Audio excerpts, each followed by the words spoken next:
सुट्टी म्हटलं की सगळ्यांनाच काहीतरी चटपटीत खायला हवं असतं.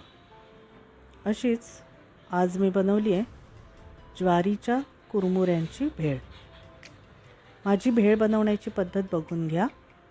तुम्हाला आवडली तर या पद्धतीनं बनवून तुम्हीसुद्धा खाऊन बघा आणि मलाही सांगा की कशी झाली आहे. नेहमी आपण तांदळाच्या कुरमुऱ्यांची भेळ बनवतो. आज मी बनवते आहे ज्वारीच्या कुरमुऱ्यांची भेळ. त्यापूर्वी नमस्कार. स्वरूप छंदकलामध्ये तुमचं खूप खूप स्वागत.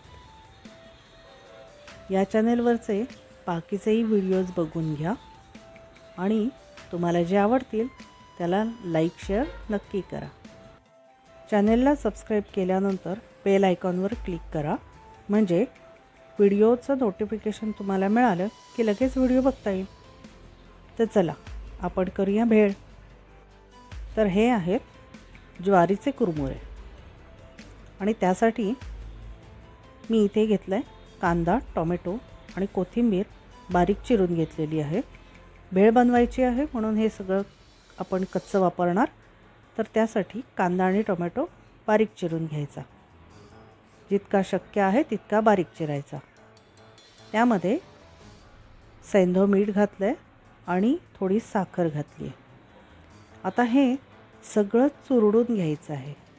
हातानं व्यवस्थित जितकं शक्य आहे तितकं चुरडून घ्यायचं. म्हणजे काय होईल, कांद्याचा टोमॅटोचा तो रस निघेल आणि तो सगळा मिक्स होईल. तर आपल्याला या पद्धतीनं हे सगळं कुस्करून घ्यायचं आहे. नीट कुस्करून घेऊया आणि मीठ आणि साखर कांदा टोमॅटोला सगळीकडे लागेल या पद्धतीनं कांदा आणि टोमॅटो आपण जरा जास्त चुरडला ना की त्याचा रस मस्तपैकी भेळेला लागतो. यानंतर याच्यात घालायचं खोबरं आणि थोडी मिरची पावडर. खोबरं अर्थातच थोडं म्हटलं तरी ते तेवढ्याच प्रमाणात पाहिजे जेवढा आपण कांदा टोमॅटो घेतला आहे.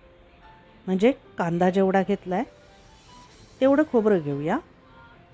खोबऱ्याचाही रस छान लागतो. आणि हे सगळं पुन्हा मिक्स करायचं आहे. खोबरं नंतर घेण्याचं कारण असं आहे की कांदा आणि टोमॅटोसारखं ओलं खोबरं जास्त चुरडायचं नाही आहे, ते याच्यामध्ये मिक्स करायचं आहे. आणि हे सगळं व्यवस्थित मिक्स झालं, तिखट व्यवस्थित लागलं सगळीकडे की आपण सगळ्यात शेवटी याच्यात कुरमुरे घालू. तर हे कुरमुरे बघा कसे टपोरे आहेत दाणे. तांदळाचे कुरमुरे असतात ते बारीक असतात. हा दाणा टपोरा आहे, चवीलाही वेगळा आहे.